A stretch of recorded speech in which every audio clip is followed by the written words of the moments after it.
এই তুমি আমার কাছে আম পারলে কেন? একটা পেরেছি তো। একটা আমের দাম 20 টাকা, দাও না হলে ছাড়বো না। আমার কাছে টাকা নেই, তোমার আম নিয়ে নাও। আম নিয়ে আমি কি করবো? তুমি 20 টাকা দাও, এইভাবেই আমি আম বিক্রি করি। আমি দেবো না। তুমি যতদিন না 20 টাকা দেবে ততদিন তোমাকে আমার ঘরে আটকে রাখবো, চলো। ছাড়ো, না হলে কিন্তু আমি যা খেতে চাইবো তাই দিতে হবে। সব দেবো, কিন্তু 20 টাকা না দিলে আমি ছাড়বো না। এই নিতাই, তুই নাকি আমার মেয়েকে আটকে রেখেছিস?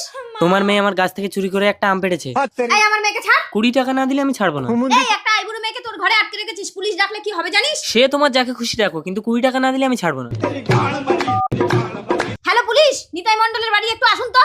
যাকে ইচ্ছে ডাকো। পূজা তুই কি খেয়েছিস মা? বিরিয়ানি কিনে খাইয়েছে। নেতাই নেতাই এই নেতাই, তুই নাকি কুমড়ো বৌদির মেয়েকে আটকে রেখেছিস, ছাড়। স্যার, গত বছর আম ব্যবসায় ভীষণ লস খেয়েছি, এবছর একটা আম ছাড়া যাবে না। আপনাকে 1010 টাকা দিচ্ছি, আমার 20 টাকা দিতে বলুন। দেখুন, চুরি করা বড় দোষ। 20 টাকা না দিলে আপনার মেয়েকে ছাড়া যাবে না। সব বুঝতে